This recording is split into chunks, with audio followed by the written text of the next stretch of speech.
আমি হানিমুনে কোথায় গিয়েছিলাম, কি করেছি এবং আমার হানিমুন ট্রিপ কেমন ছিল সম্পূর্ণ বিস্তারিত থাকছে আজকের এই ব্লগে। So don't skip and full watch my video. আসসালামু আলাইকুম everyone, life of Nibisha channel এবং আমার ড্রিম হানিমুনে আপনাদের অনেক অনেক অনেক স্বাগত। আমরা হানিমুনের জন্য গিয়েছিলাম শ্রীমঙ্গল প্যারাগন রিসর্ট। খুবই সুন্দর এবং ড্রিমি অ্যারেঞ্জমেন্ট করে রেখেছিল আমাদের জন্য। আমাদেরকে হ্যাপি হানিমুনের একটা কেক দিয়েছিল যেটা আমার ড্রেসের সাথে ফুল ম্যাচিং ছিল। ওয়াটারমেলন জুস ছিল, প্লাস ফুল দিয়ে আমাদেরকে স্বাগত জানানো হয়েছিল।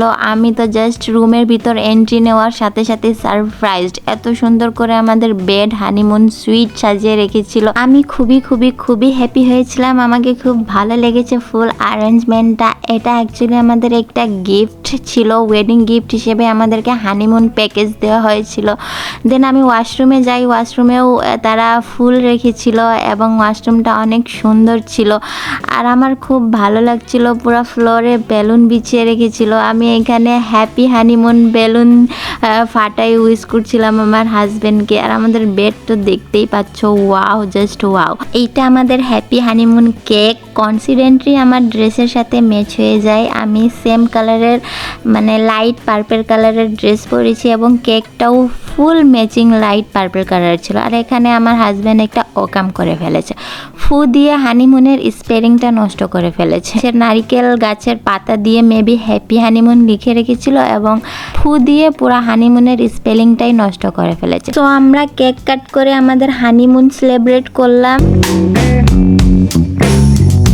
আমরা যেদিন হানিমুনে যাই তার আগের দিন আমরা সারা রাত ঘুমাইনি, কারণ আমরা লাগেজ প্যাক করছিলাম। প্লাস আমাদের শহীদপুরে এমন ঝড় বৃষ্টি হয়েছিল যে সারা রাত কারেন্ট ছিল না আর প্রচুর গরম ছিল, যার জন্য আমরা ফুল নাইট ঘুমাইতে পারি নাই। আর পরের দিন সকাল থেকেই আমরা সারা দিন জার্নি করেছি শহীদপুর টু ঢাকা, ঢাকা টু সিলেট, সিলেট থেকে আবার কারে করে আমরা 3 ঘন্টা জার্নি করে শ্রীমঙ্গল রিসোর্টে পৌঁছাই। আমরা যখন রিসোর্টে পৌঁছাই তখন মাগরিবের আজান দিচ্ছিল আর আমরা সারাদিন না খেয়েছিলাম। আমার মুখের অবস্থা একদম খারাপ হয়ে গেছিল।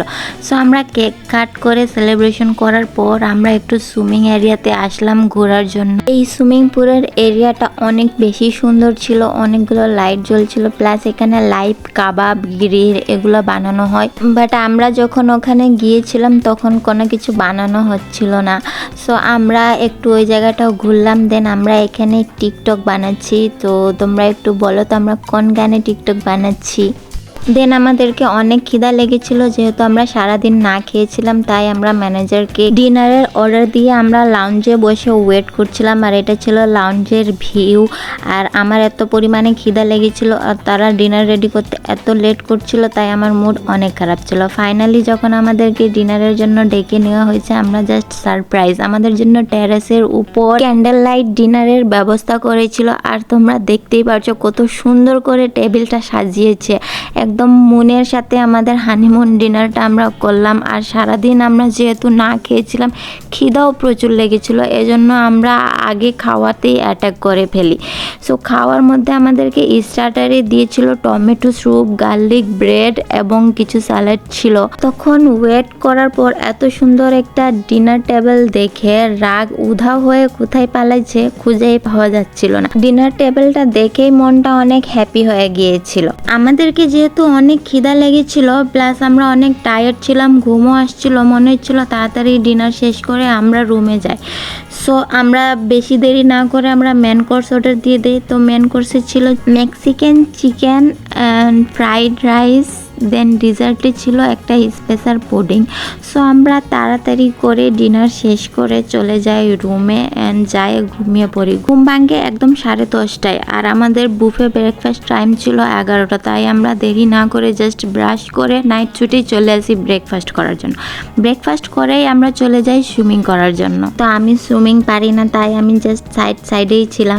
আর আমরা রাতের বেলা এসেছিলাম, এখানে অন্ধকারের ভিউটা দেখিয়েছিলাম তোমাদেরকে। অনেক সুন্দর সুন্দর ছিল আর সকাল টাইমটা আরও সুন্দর লাগছিল সুইমিং পুলটা।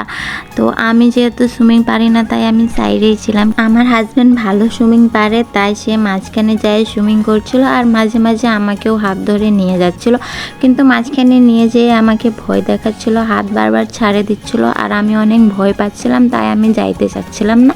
তাই আমি সাইড থেকেই ভিডিও বানাচ্ছিলাম আর ফুল ভিউটা তোমরা দেখতে পাচ্ছ, এত সুন্দর ভিউ আর এত সুন্দর লাগছিল আমাকে। আমরা প্রায় 2-3 ঘন্টা ওখানে সুইমিং করেছি। সুইমিং করতে করতে আমাদেরকে প্রচুর খিদা লেগে যায় তাই আমরা চলে যাই জলদি করে রুমের ভিতর। রুমে যাই রেডিমেডি হয়ে রুমের ভিতরেই খাওয়া অর্ডার দিয়ে দেই। তো রুমের মধ্যে আমরা খাওয়া অর্ডার দিয়েছিলাম। আমার হাজব্যান্ড রূপচাঁদা ফ্রাই দিয়েছিল, ডাল প্লাস ভেজিটেবল এবং বিফ রেজালা ছিল। আজকেই আমাদের লাস্ট ডে এখানে, মানে আমরা মূলত একদিনই ছিলাম যেহেতু আগের দিন আমরা সন্ধ্যাবেলা পৌঁছাইলাম, রাতটা তোমরা ঘুমিয়েই পার করে দিয়েছি। আজকের এই দিনটাই আমরা ঘোরাফেরা করে পরের দিন সকাল 8টায় আবার আমাদের ফ্লাইট আছে। খাওয়া দাওয়া শেষ করে আমরা রেডি হয়ে বিকালের দিকে ঘুরতে বের হয়েছি। আমরা এসেছি চা বাগানে। চা বাগানে এসে আমরা রিলস বানাচ্ছি। চা বাগান ঘোরা শেষ করে আমরা চলে আসি একটা ফুড কোর্টে এসে আমরা একটু ফুচকা খাই আর একটা চা অর্ডার দিয়েছিলাম। এট্রিয়ালের স্পেশাল চা ছিল, যেহেতু সিলেট চা বাগানের জন্য ফেমাস তো এখানে বিভিন্ন ধরনের চা পাওয়া যায়। এখানে এসে মেনুতে ইউনিক একটা টি দেখলাম, এট্রিয়ালের চা, যেটার প্রাইস নিয়েছিল 80 টাকা। এটা খেয়ে জাস্ট আমাদেরকে চিনি পানি ছাড়া আর কিছুই মনে হয়নি।